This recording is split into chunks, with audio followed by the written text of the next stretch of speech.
नमस्कार, देश नहीं झुकने देंगे में बहुत बहुत स्वागत आप सभी का। मैं हूं आपके साथ अमन चोपड़ा। बंटवारे की धारा, अलगाववाद की धारा, देश को तोड़ने वाली धारा, देश का नासूर किसका था कसूर, 370 की बात कर रहे हैं। अब देखिए, 370 की मौत तो 2019 में ही हो गई थी। 2019 में, अभी जो 2023 में सुप्रीम कोर्ट का फैसला है वो एक तरीके से 370 का अंतिम संस्कार आप कह सकते हैं। लेकिन पता नहीं 370 की मौत पर छाती पीटना, मातम मनाना अभी भी बंद नहीं हुआ है। हमें लग रहा था आंसू सूख गए होंगे, 2019 अभी भी रोना धोना चल रहा है। 370 की मौत से बौखलाहट की हद इतनी है कि इंडिया अलायंस के एक नेता जम्मू कश्मीर को जहन्नुम भेजने का श्राप दे रहे हैं। नहीं हो रहा ना भरोसा, कह रहे हैं कि जम्मू कश्मीर जाए जहन्नुम में। ये थे इनके असली रंग। इंडी गठबंधन के दूसरे नेता तो संसद में खड़े होकर कह रहे हैं कि जिनकी सरकार आ गई अगर उनकी, तो 370 को दोबारा जिंदा हो गया तो सुप्रीम कोर्ट ने कहा कि हटाना सही था। ये दूसरे नेता। तीसरे नेता तो और बड़े वाले हैं। इंडिया अलायंस के तीसरे नेता सेल्फ डिटर्मिनेशन की मांग कर रहे हैं। अब देखिए, इंडिया अलायंस ने सुप्रीम कोर्ट के फैसले के बाद संभवतः अपना एजेंडा क्लियर कर दिया है। आप सोचिए, सेल्फ डिटर्मिनेशन, ये वो मांग है जिसके बहाने पाकिस्तान संयुक्त राष्ट्र में जनमत संग्रह की मांग करता है। वो नेहरू की भूल, उसको संयुक्त राष्ट्र में ले जाना, आज तक देश उसकी कीमत चुका रहा है। इंडी अलायंस के अलावा कांग्रेस भी अनुच्छेद 370 के अंतिम संस्कार से बहुत दुखी है, बहुत पीड़ा में है। कांग्रेस के वरिष्ठ नेता पी चिदम्बरम ने कहा है कि 370 की समाप्ति पर वो सुप्रीम कोर्ट के फैसले से असहमत है। सोचिए, कांग्रेस और इंडिया अलायंस अनुच्छेद 370 पर सुप्रीम कोर्ट के फैसले का विरोध तब कर रहे हैं जब चीन और पाकिस्तान जैसे देश भारतीय सुप्रीम कोर्ट के फैसले से ना तिल मिलाए हुए हैं। आग लगी हुई है वहां, बहुत परेशान है वो लोग। बिलावल बौखलाया हुआ है वहां पर। चीन कह रहा है कि उसे आर्टिकल 370 पर भारतीय सुप्रीम कोर्ट का फैसला स्वीकार नहीं है। पाकिस्तान संयुक्त राष्ट्र में कश्मीर में जनमत संग्रह की मांग उठा रहा है, जबकि जिस कश्मीर के लिए इंडिया अलायंस, चीन और पाकिस्तान सुप्रीम कोर्ट के फैसले से असहमति जता रहे हैं ना, वहां पर सुप्रीम कोर्ट के फैसले के बाद कश्मीर में ढोल नगाड़े बज रहे हैं, कश्मीर में जश्न है, मातम है। पाकिस्तान में और इंडिया अलायंस के कुछ नेताओं के बीच में एक मातम का माहौल है। यहां नहीं होना चाहिए मातम। तालियां बजाइए भाई, खुशी का मौका है। 370 की समाप्ति, शुरुआत सुशील पंडित, कश्मीरी पंडित सुशील भाई, बहुत बहुत स्वागत। चेहरे पर मुस्कान आपकी बता रही है। शहजाद पूनावाला भारतीय जनता पार्टी के राष्ट्रीय प्रवक्ता हैं। सलमान निजामी हैं, गुलाम नबी आजाद की पार्टी से, उनका पक्ष रखेंगे। सलमान भाई आपका। Major general retired AK Siwach, general Siwach sir, आपका बहुत बहुत स्वागत। सैयद जव्वाद भाई, आपका बहुत बहुत स्वागत। सुशील भाई, आपसे ही शुरू कर लेता हूं। सबसे पहले ये क्या है, क्या 370, मैंने कहा ना मर गया 19 में, अंतिम संस्कार 23 में, अभी भी इतना दर्द, इतनी पीड़ा, अभी भी रोना धोना, अभी भी हार नहीं मानेंगे, कह रहे हैं महबूबा मुफ्ती, उमर अब्दुल्ला। क्या है, क्या 370 से इनका रिश्ता क्या हो जाता है? अब 370 के बिना कश्मीर आज कहां से कहां पहुंच गया, वो तो हर कोई जानता है, फैक्ट्स हैं, पांचों मानेंगे। तो फिर क्या है? कश्मीर की लड़ाई है तो फिर 370 के खिलाफ होना पड़ेगा। 370 के बिना तो जहन्नुम भेजने की बातें हो रही हैं। सुशील पंडित। अमन भाई, ये बहुत ही हताश, निराश, थके और हारे हुए व्यक्ति का वचन है कि जहन्नुम में जाए कश्मीर। और इसकी वजह यह है कि जिसकी पूरी जिंदगी की सियासत इस धुरी पर चलती हो कि हमें 370 बचाना है, 370 के आधार पर राजनीति करनी है, 370 के आधार पर खुदमुख्तारी, ऑटोनॉमी, स्वायत्तता बनाए रखनी है, और 370 जो 53 से पहले का था वहां पर लौटना है, उनके लिए तो ये पूरी की पूरी दुनिया खत्म होने वाली जैसी बात है, कयामत का रोज आने वाली बात है। तो आश्चर्य नहीं होना चाहिए कि वो क्या मुंह दिखाएंगे। पहले तो कहते थे कि 370 हट ही नहीं सकता, ये पत्थर की लकीर है, ये आसमानी किताब है, ये है, ये वो है, की नदियां बहेंगी। हाँ, और उसके बाद जब हट गया तो कहते थे कि वापस लेके आएंगे। अभी सुप्रीम कोर्ट में हमारे वकील एक से एक बढ़कर वकील खड़े हुए हैं, धज्जियां उड़ जाएंगी इस फैसले की, ये होगा और वो होगा। ऐसे लोगों को अब मुंह दिखाना। 370 से क्या मिलता है? क्या ऑक्सीजन आ जाती है? क्या मैं वो जानना चाह रहा हूं। देखिए, मैं आपको एक बात बताऊं, और ये बिल्कुल दिल से कह रहा हूं, अगर मैं कश्मीर का अलगाववादी होता, ठीक, मैं ठीक, तो मैं इस देश से, भारत से ये पूछता कि भाई आपने अपना संविधान रोक रखा है, हमें अपना संविधान, अलग संविधान देने का आपने पूरा बंदोबस्त किया है और हमें मिल गया है। ठीक। आपने हमें हमारा अलग झंडा दे रखा है। ठीक। आपने हमारे मुख्यमंत्री को प्रधानमंत्री का दर्जा दिया हुआ है। ठीक। आपके 100 से ज्यादा कानून हम पर लागू नहीं होते। ठीक। आपकी संसद हमारे यहां कानून बना नहीं सकती। ठीक। आप ही ने हमें अलग रखा है, हमको अपनी नागरिकता परिभाषित करने का अधिकार दिया है 35A के अंदर। हमारे नागरिक देश भर में कुछ भी कर सकते हैं, शेष देश के नागरिक कश्मीर में रुक नहीं सकते, बस नहीं सकते, पढ़ नहीं सकते, लिख नहीं सकते, इलाज नहीं करा सकते, नौकरी नहीं कर सकते।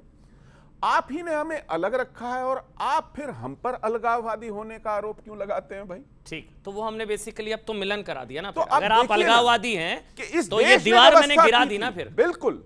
तो इस देश ने ये एक ऐसी कुत्सित व्यवस्था, ऐसी विकृत व्यवस्था लाद दी थी और फिर उनको कह रहे थे कि आप अलगाववादी हैं। इसलिए इस भ्रम को, इस तिलस्म को, इस प्रपंच को ढहना ही था।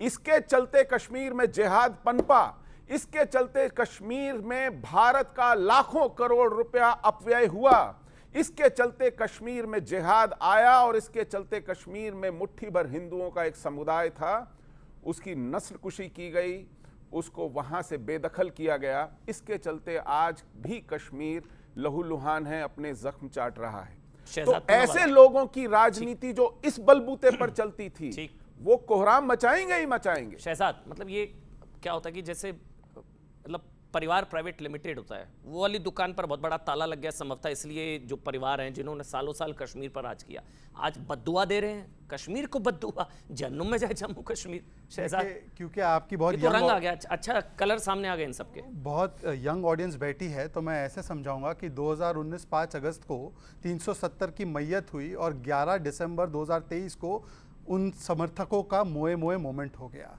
अब वो सारे मोए मोए कर रहे हैं और ऐसा है, देखिए, जो थी इतिहास की भूल उसको मिटा दिया हमने, बन गया वो धूल। परंतु अब भी कुछ लोगों को नहीं है कबूल, क्योंकि ये लोग हमेशा परिवार हित को राष्ट्र हित के ऊपर रखते हैं। ये लोग हमेशा देश के हित को नहीं, अपने अपने प्राइवेट लिमिटेड कंपनी के हित को देखते हैं। इसीलिए 370 का हटना क्या था? 370 का हटना, जैसे आप बता रहे हैं, PPP का हटना था। ए, पाकिस्तान परस्त वाली राजनीति, बी, परिवारवाद की राजनीति, और 3, पत्थरबाजियों की राजनीति। आज जब ये PPP हटा है, लात मारकर हमने इसको गिराया है, तो आज जम्मू कश्मीर में DDD की राजनीति हुई है। 3 परिवारों के हाथों में सीमित था राजनीतिक ताकत वहां का। आज 30,000 से ज्यादा चुने हुए नुमाइंदे जम्मू कश्मीर में, मतलब परिवार से हटकर डिसेंट्रलाइजेशन और डेमोक्रेसी हुई है। जो परिवारवादियों ने उसको टेरर का हॉटस्पॉट बनाया था, आज 2 करोड़ से ज्यादा टेररिस्ट नहीं, टूरिस्ट वहां पर आते हैं, तो ये टूरिज्म का हॉटस्पॉट बना है जो टेररिस्ट का हॉटस्पॉट था। आज जिस प्रकार से वहां पर 1 लाख करोड़ की GDP होती थी, आज 2 लाख करोड़ की GDP हुई है। आज जिस प्रकार से 18,000 करोड़ का निवेश वहां पर 50 वर्षों में हुआ था, आज केवल 370 हटने के बाद वहां पर 75,000 करोड़ का निवेश हुआ है और वहां पर 45% आतंकवाद की घटनाएं कम हुई है और पत्थरबाजी पूरी तरह से समाप्त हो चुकी है। तो यह होती है PPP से DDD की राजनीति। और जिसको ये लोग दावत देते थे कि प्रधानमंत्री कार्यालय आइए, अलगाववादियों को और बिरयानी खिलाते थे, आज भी वो अलगाववादी आते हैं, पर कभी ED की नोटिस पर आते हैं, कभी NIA की नोटिस पर आते हैं और तिहाड़ जेल के बंद कमरे में उनको बिठाया जाता है। यह PPP की राजनीति से DDD की राजनीति हुई है। परंतु दुख इस बात का है कि देखिए, कांग्रेस पार्टी जिसने हमेशा से जम्मू कश्मीर को पहले वहां पर प्लेबिसिट करना है, जम्मू कश्मीर में जिस प्रकार से उन्होंने विलय के समय गवा दिया समय, जिस प्रकार से सीज फायर जल्दी करके POK गवा दिया, आज भी वो कांग्रेस पार्टी 370 के हटने का विरोध करती है और कहती है कि क्योंकि जम्मू कश्मीर मुस्लिम बाहुल है इसलिए 370 हटाया गया। यह चिदम्बरम का स्टेटमेंट है और इसीलिए ऐसे मोए मोए करने वाले लोगों को भी आज आईना दिखाना बहुत जरूरी है। हिंदू मुसलमान का तो शायद मुद्दा ही नहीं है, मतलब ये तो नहीं, ये ऑन रिकॉर्ड स्टेटमेंट है चिदम्बरम वो कहा था उन्होंने, मैं भी जानता हूं। लेकिन वही बात जो अमित शाह ने सदन में कही कि वहां से ज्यादा मुसलमान तो गुजरात में है, वहां से ज्यादा मुसलमान तो देश के दूसरे राज्यों में है, तो हिंदू मुसलमान वाला तो मुद्दा ही नहीं है। नंबर 1। नंबर 2, सलमान भाई, अब मैं आपके पास आ रहा हूं। अब तो मतलब जो आंकड़े दिए शहजाद, मुझे रिपीट करने की जरूरत नहीं है, आपको मेरे से ज्यादा पत्थरबाजी 99% खत्म, ना के बराबर पत्थरबाजी, निवेश, GDP 2.25 लाख करोड़, जो भी बताए, सारे आंकड़े पब्लिक डोमेन में है। तो ये तो कश्मीर की किस्मत बदलने वाला फैसला है। शहजाद ने कहा 370 को लात पड़ी, लात 370 को पड़ी है, दर्द इंडिया अलायंस के नेताओं को क्यों हो रहा है? सलमान निजामी, देखिए चूंकि मैं ये बताते हुए ना आप इधर के ना इंडिया अलायंस के पार्ट है ना आप बीजेपी के पार्ट है, ठीक है ना? अब आप बोलिए। चूंकि मैं कश्मीर से हूं, जी, जी। मैंने आतंकवाद भी देखा है, 90s की सिचुएशन भी देखी है और आज की सिचुएशन भी। मैं आज ही कश्मीर से भी आया।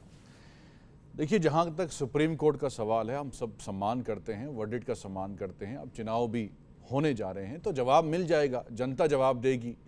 इलेक्शन के वक्त क्यों 370 के पक्ष में वो थे या खिलाफ थे? क्योंकि जब 370 हटा तो हमारी पार्टी के चेयरमैन गुलाम नबी आज़ाद साहब ने पार्लियामेंट में स्पीच की और उन्होंने कहा कि ये अनकॉन्स्टिट्यूशनल तरीके से हटा। क्योंकि जब ये हटा तो जम्मू कश्मीर के लोगों को पूछा नहीं गया कि आप इसके पक्ष में हैं या आप इसके खिलाफ हैं, पहली बात। दूसरी बात, जो दावे किए गए थे, आपके साथ मैंने कई डिबेट किए थे 370 पे, उस वक्त 2-3 दावे किए। अभी शहजाद भाई ने कहा कि आतंकवाद का खात्मा हुआ। आतंकवाद का हर कश्मीर को मुकाबला करना चाहिए। जहां देश की सेना को सलमान निजामी का खून चाहिए, हम हाजिर हैं। क्योंकि हमारे जम्मू कश्मीर के जो कश्मीरी मुसलमान हैं, कश्मीरी हिंदू हैं, 20,000 लोग इस देश के लिए कुर्बान हुए हैं, पाकिस्तान की बंदूक का शिकार हुए हैं। तो जो आतंकवाद है, अब 370 आपने हटा दिया तो कोकरनाग का एनकाउंटर जो हुआ उसमें निहत्ते हमारे आर्मी के जो ऑफिसर थे और हुमायूं भट्ट जो डीएसपी जम्मू कश्मीर पुलिस का, वो 370 के बाद हुआ। धांगरी पुंछ में जो आतंकवादी हमला हुआ वो भी 370 के बाद हुआ। जो निहत्ते आज भी हमारे कश्मीरी पंडित, यहां सुनील पंडित जी यहां बैठे हैं, हम भी चाहते हैं कश्मीरी पंडित वहां जाएं। कश्मीर जितना हमारा है उतना कश्मीरी पंडितों का है। लेकिन बच्चे हैं, मुझे बताइए, सवाल होगा 4 सालों आप सब जरूर जानना चाह रहे होंगे कि कानून बनता है तो क्या लोगों से पूछा जाता है? ऐसा होता है? नहीं, आपने दावा किया था। सलमान भाई एक मिनट एक करके समझते हैं ना, समझते हैं, क्योंकि सबके जहन में आया कि वहां कश्मीर के लोगों से नहीं पूछा गया। तो जब भी संसद में इस तरह का कोई कानून बनता है तो उसका प्रतिनिधि संसद में होता है। जम्मू कश्मीर के सांसद संसद में थे जब संसद में बहस हुई। क्या आज तक स्वतंत्र आजाद भारत के इतिहास में कोई भी कानून लोगों से पूछकर बना है? या ना? मैं पूछ रहा हूं। वन नेशन वन इलेक्शन आप करने जा रहे हैं, एक कमेटी बनी, उसमें कहा गया कि हम सबसे पूछेंगे। नहीं, वो तो यही तो कानून बनते हैं ना। तो सुनिए, मैंने दावे गिनवाए लोगों से पूछकर। देखिए, मैंने दावे गिनवाए। आपने दावा किया कि आतंकवाद खत्म हुआ, नहीं खत्म हुआ आतंकवाद। सलमान भाई, आप दूसरा दावा, कश्मीरी पंडित हो सकता है मेरी जानकारी का अभाव जाएंगे।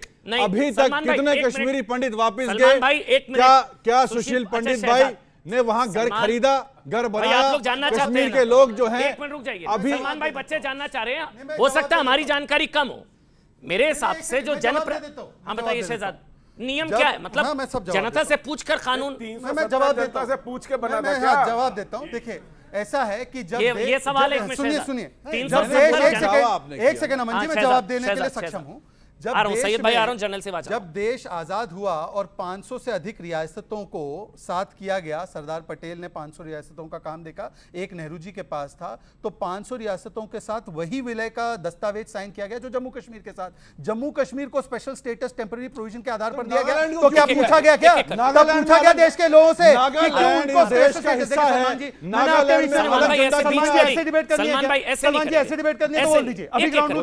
मुझे बोलने का मौका फिर देखिए, ऐसा है जब आर्मी की फायरिंग होती है तो पत्थरबाजी रोने लगते हैं। नहीं, ऐसा ना हो। हाँ, नहीं, कोई पत्थरबाजी नहीं होगी यहाँ पर। एक करके वैचारिक शाब्दिक पत्थरबाजी मत कीजिए। एक करके। इनके बाद आप चाहता हूं कि सुशील भाई आ रहा हूं, सैयद भाई 500 से अधिक रियासतों के साथ वही विलय का दस्तावेज था। केवल जम्मू कश्मीर को 370 का टेम्पररी प्रोविजन के माध्यम से स्पेशल स्टेटस दिया गया, तो बाकी के देशवासियों से पूछा गया क्या? पहला सवाल। और दूसरा सवाल, मैंने अपने शब्दों को बहुत केयरफुली चुना है। मैंने कहा कि आतंकवाद में 45% गिरावट आई है, क्रॉस बॉर्डर इन्फिल्ट्रेशन 370 से पहले 480 इंसिडेंट्स, आज 48 incidents. Cease fire violation 70 incidents, आज 2 इंसिडेंट। आतंकवाद की घटनाएं 20 साल में जो इनके समय पर 40,000 से ज्यादा, आज मात्र 2,000 इंसिडेंट्स। और उसमें भी मैं आपको बता दूं कि स्टोन पेल्टिंग की 2,000 से ज्यादा इंसिडेंट, आज 0 इंसिडेंट्स। इसका मतलब यह, जब तक आतंकवाद को पोषित करने वाली मानसिकता होगी, आतंकवाद की घटनाएं होती रहेगी। मैं इसलिए आज पूछना चाहता हूं कि जो सलमान निजामी एक समय पर अफजल गुरु को शहीद कहते थे, आज सलमान निजामी अफजल गुरु को शहीद नहीं मानते। ये इतना बड़ा परिवर्तन आया कि लाल किले से लाल चौक तक तिरंगा लहराता है, आईएसएस का झंडा नहीं। पंडित जी को दे दूं, वो बीच में बोलना चाह रहे। 30 सेकंड। सुशील पंडित, आप बोलिए 1 मिनट। कि लोगों से पूछा नहीं 370 हटाने से पहले, ये एक बड़ी पीड़ा थी उनकी। देखिए ये भी कहते थे कि कश्मीर का विलय कुछ शर्तों पे हुआ है। इसका मतलब ये कि उनके पास संप्रभुता थी, सॉवरेनिटी थी। सुप्रीम कोर्ट ने यही बतलाया है कि कोई संप्रभुता नहीं थी, विलय के साथ सारी संप्रभुता विलीन हो गई। बताएं जनरल सेवाज, आपके पास आते हुए जो सुप्रीम कोर्ट ने कहा, एक तो टेम्परेरी, तो चैप्टर ही क्लोज हो गया, घिसते घिसते घिसी ही नहीं है, 370 था ना, घिसते घिसते घिस जाएगी, ये सुप्रीम कोर्ट ने कही। नंबर 1। नंबर 2, जिसका जिक्र अभी सुशील पंडित ने किया कि एक तरीके से विलय के साथ ही उनकी संप्रभुता खत्म। बिल्कुल। तो संप्रभुता खत्म तो कहां से 370 का नासूर, किसका कसूर? बताइए जनरल सेवाज, ये बिल्कुल। नेहरू को क्यों दोष देते हैं? मेरे को आपसे जानना है, सुनिए मेरा हाँ, सवाल। मैं बताता हूं क्यों। ये नेहरू के क्यों पीछे पड़े रहते हैं? बीजेपी नेहरू का दोष, नेहरू की भूल, नेहरू का ब्लंडर, नेहरू नेहरू, ये 370 नेहरू की देन, क्यों पीछे पड़े रहते हैं? जनरल सिवाज बताइए सर। देखो, सच्चाई ये है कि 22 अक्टूबर 1947 को जो कबीले थे पाकिस्तान की तरफ से, उसने जम्मू एंड कश्मीर स्टेट पर हमला किया। ठीक। और 26 अक्टूबर को महाराजा हरि सिंह ने इंस्ट्रूमेंट ऑफ एनेक्सेशन साइन किया भारत के साथ। वो अनकंडीशनल था, वो वैसा ही था जैसी दूसरी स्टेटों ने भारत के साथ किया था। और उसके बाद 27 अक्टूबर को भारत की first battalion, first Sikh land कर गई थी श्रीनगर के एयरफील्ड में। यह भी ध्यान देना है कि उस समय तक बारामूला तक ये कबीले आ चुके थे। अगर उस समय हमारी फौज लेट हो जाती तो आप देखो क्या होता, मगर यह भी हिस्ट्री है। उसके बाद धीरे धीरे हम सारा इलाका जीतते गए और वहां पहुंच गए जहां पर मुजफ्फराबाद, मीरपुर, कोटली और जंगड़ के उस पे उस समय भारत की फौज जीत रही थी। और भारत की फौज कह रही थी कि अभी हमें थोड़ा सा और समय दो, हम पूरा पीओजे और गिलगित बाल्टिस्तान वापस ले लेंगे, जो कि पूरा जम्मू एंड कश्मीर स्टेट का था। मगर विडंबना ऐसी है, उस समय भारत की फौज को रोका गया। और ये तो पॉलिटिकल जो लीडर थे उन्होंने ही ये डिसीजन लिया। मगर ये नेहरू का नाम नहीं लेंगे। नेहरू नेचुरली जो प्राइम मिनिस्टर हैं उनका ही है। मैं ये बिल्कुल कहता हूं, मिलिट्री पॉइंट ऑफ व्यू से बहुत बड़ा डिजास्टर था। सबसे ज्यादा इंपॉर्टेंट पॉइंट है, आप उसको जीत रहे हो। और आप क्यों गए यूनाइटेड नेशन में उस समय? ठीक भाई, यूनाइटेड नेशन में जब यहीं अंग्रेज माउंटबेटन यहाँ का गवर्नर जनरल, पाकिस्तान का आर्मी चीफ वो भी ब्रिटिशर, भारत का भी है, तो आप जब जीत रहे हो, आप पहले लड़ाई बंद करते हो, जब आप पूरा लेते और आप फिर यूनाइटेड नेशन चले जाते हो। इससे ज्यादा बेवकूफी हो सकती है? 1 जनवरी 1949 को अपना एक तरफा सीज फायर, जीतती हुई सेना का भारत ने 1 जनवरी 1949 को, ये तिथियां याद रखने की जरूरत है। इस दौरान संयुक्त राष्ट्र संघ में कश्मीर के मुद्दे पर पैरवी करने के लिए भारत ने नियुक्त किसको किया? शेख अब्दुल्ला को। नेहरू जी को लगता था कि शेख अब्दुल्ला से बेहतर वकील कौन हो सकता है संयुक्त राष्ट्र संघ में कश्मीर पर भारत की वकालत करने वाला।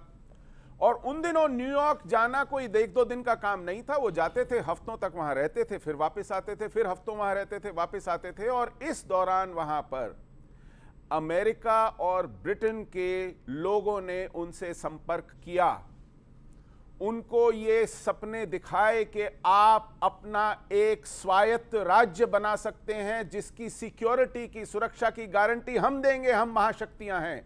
वो नेहरू के पास अपने अधिकार और स्वायत्तता जतलाने के लिए आते रहे, तो नेहरू जी ने उन्हें अंबेडकर के पास भेजा। अंबेडकर ने सिरे से खारिज कर दिया। उसके बाद वो गोपाल स्वामी अयंगार के पास गए। गोपाल स्वामी अयंगार पर दबाव था, नेहरू पर शेख का दबाव था, क्योंकि शेख हमारे वकील थे संयुक्त राष्ट्र संघ में। वो उस अपनी हैसियत का एक मुआवजा वसूल रहे थे और नेहरू कंसेशन पे कंसेशन दे रहे थे।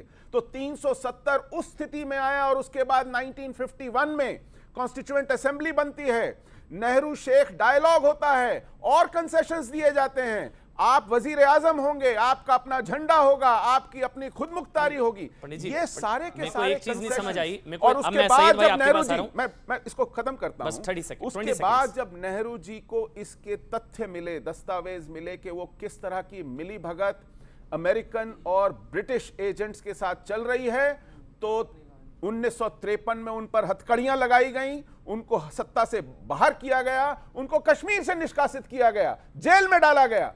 कारण क्या था? नेहरू और शेख की इतनी बढ़िया दोस्ती थी। जी, जी। तो उसके बावजूद ऐसा क्यों हुआ जब उन्होंने कश्मीर को थाली पे रख के शेख को परोस दिया था? क्योंकि उन्हें भी पता चला कि किस तरह शेख की सांठगांठ हो रही है। लेकिन इस दौरान उन्होंने भारत से, भारतीय सत्ता और व्यवस्था से इतने कंसेशंस, इतने एक्सेप्शंस वसूल कर लिए थे 370 और उसकी आड़ में, कि आज तक हम भुगत रहे हैं, उन घावों को सहला रहे चलिए हैं। अब बोलिए सैयद जवाब, देखिए, बोलिए अभी अब बात आप करी बोलिए कि सैयद जवाब। 1949 के आसपास जो है वो लाया गया था, और धारा 370 से पहले वो 306A थी जिस वक्त लाया गया, जिसका जिक्र कर रहे हैं।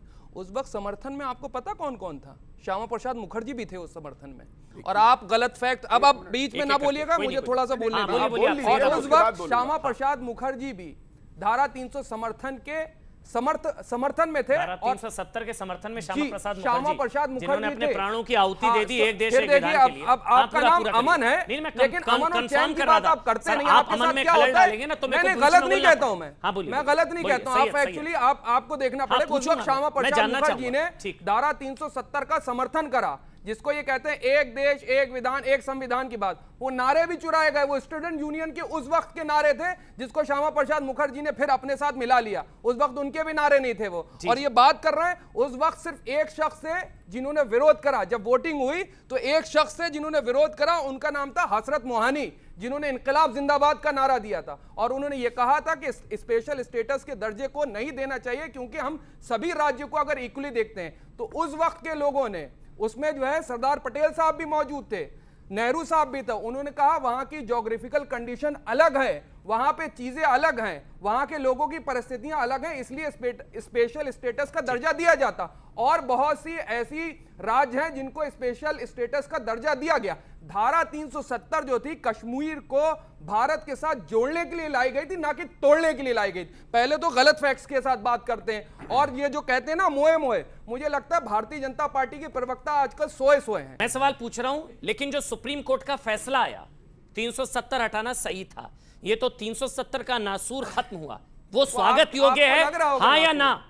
स्वागत योग्य है, हाँ या ना? सुनिए, सुप्रीम कोर्ट 370 का हटना सही या गलत? सुप्रीम कोर्ट जरूर सुप्रीम होती है, लेकिन अभेद्य नहीं होती है। ठीक, तो गलत ठीक है फैसला? नहीं, मैं ये नहीं कह रहा हूं फैसला गलत, मैं आपको बता रहा हूं सुप्रीम कोर्ट सुप्रीम जरूर है, ठीक। लेकिन अभेद्य तो आप नहीं है। 370 के सुन साथ लीजिए, हैं? सुन लीजिए, आप 370 के साथ हैं? मैं नेहरू जी जो 370 लेकर के आए थे, कश्मीर से जोड़ने की जो बात कही जी। गई थी, जो वादे करे गए थे, ठीक। मैं उसके साथ खड़ा होता। दूसरी चीज आपको बताओ, अब 30 सुनिए, सेकंड और। अब आपके ऊपर 30 बड़ा सेकंड, मशहूर 30 है एक वो सेकंड, शेर याद 30 आ गया सेकंड। मुझे। अरे सर, वो छोड़िए जो ना, ख्वाब शेर देखे थे मैंने अपने जहन में, ना मैं कह सका ना मैं लिख सका, कि ज़बां मिली तो कटी हुई और कलम मिला तो बिका हुआ। किसका कलम इसके बिका लिए- हुआ है? नहीं, अब आपका? जिसका भी बिका होगा, आपका? हमारे नहीं कलम आपका बिके बिका हुआ है वो इसीलिए 370 मुझे से पहले शेर याद आ गया। आतंकवाद था। क्योंकि आप पूरी बात सुनना नहीं चाहते। अरे, धारा सैयद 370 जवाब के 2.5 ऊपर मिनट से बोल रहे हैं। सुन लीजिए, 2.5 मिनट से बोल रहे हैं और सबसे ज्यादा इंटरप्ट करते हैं। चलिए, आप मुझे। बोलिए। ठीक है, आज कश्मीर के अंदर वहां पे चुनी हुई सरकार नहीं थी कश्मीरियों की, और किस तरीके से हटाई गई। अगर हम संविधान को मानते हैं और लोकतंत्र के अंदर जीवित रहते हैं, तो लोकतंत्र के अंदर लोगों की बात होना चाहिए। पूछिए जाकर कश्मीर के लोगों से, आपने इतनी आर्मी डिप्लॉय कर रखी है, सीआईएसएफ है, कितने लोग हैं, हर घर के बाहर खड़ी हुई है। आप क्या देश को दिल्ली से चलाना चाहते हैं? हर प्रदेश का अपना एक कानून होता है, हर चीफ मिनिस्टर को कानून बनाने का अधिकार होता है या नहीं होता है? हो गया? आप अधिकार चलिए, छीन करके कहते हैं कि अब मैंने आप बहुत बड़ा पहले- काम कर दिखाया। अब पहले शहजाद सुशील पंडित, मैं आ रहा हूं। और सुशील पंडित साहब जो है पंडित जवाहरलाल नेहरू से बड़े कश्मीरी पंडित हो गए। हो गया। अब आपने बहुत देर पंडित जवाहरलाल बोला। चलिए, नेहरू अब एक कश्मीरी मिनट, पंडित एक नहीं मिनट, थे। इसमें ये इसमें अनोखे इसमें ऑडियो, पंडित आए। इसमें ऑडियो आप कोई बीच में नहीं बोलेगा, आपके बीच में नहीं बोलेगा शहजाद। कि कौन मोए मोए कौन सोए सोए, कांग्रेस पार्टी अपनी पुराने भूलों को धोए धोए और फिर रोए रोए। इनसे पूछे एक बार, श्यामा प्रसाद मुखर्जी ने कब कैबिनेट छोड़ी थी? वर्ष बताइए। ये श्यामा प्रसाद मुखर्जी पर आरोप लगाते हैं। इस निर्णय के बाद श्यामा प्रसाद मुखर्जी ने कैबिनेट को लात मारी और उसके बाद भारतीय जनसंघ बना। बीच में नहीं, बीच में अब नहीं। बीच में मत बोलिए। एक मिनट रुकिए। पहले सैयद, समर्थन करा, सैयद, अगर आप बीच में बोलेंगे तो गलत। समर्थन मैं करा। ऑडियो बंद कर दीजिए। 1951 ऐसे में जो है, फिर वो नहीं। अलग सैयद, हट गए, उन्होंने सैयद चीज़ जवाब, को नकार दिया। मुझे जाने के एक लिए कहना सेकंड, पड़ेगा एक सेकंड, बात। एक सेकंड, बीच में नहीं। एक सेकंड, सैयद जवाब, एक सेकंड, एक मिनट, ऑडियो एक बंद, सेकंड, PCR, एक सेकंड, रिकॉर्डिंग एक बंद। सेकंड, मेरे एक को आपको सेकंड, जाने अमन के लिए जी, कहना अमन पड़ेगा जी, सैयद। अमन जी। नहीं, आप बीच, आप शहजाद बीच में आपके नहीं बोले, आपके बीच में एक शब्द नहीं बोले वो।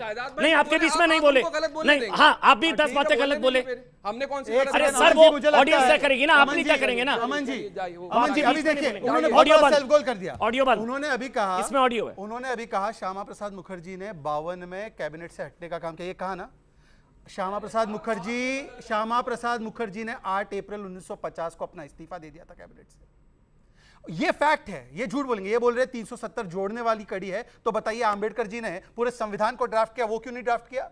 एन गोपाल स्वामी अयंगर को क्यों ड्राफ्ट करवाना पड़ा? मतलब कि आंबेडकर जोड़ने के खिलाफ थे। और इस 370 और 35 से, ये कहते हैं ना दलित लाइव्स मैटर, पूरे देश में बोलते हैं, इस 370 और 35 की वजह से दलितों को उनका अधिकार नहीं मिला। आज जाकर जब ये दीवार हटी है, तब पहली बार दलितों को विधानसभा के चुनाव में वोट करने का अधिकार मिला। पहली बार 9 ट्राइबल सीट्स वहां पर रिजर्व हुई है। ये आदिवासी और दलितों की बात करते, बोलिए इनसे कि क्यों उन्होंने ये लागू नहीं किया था वहां पे।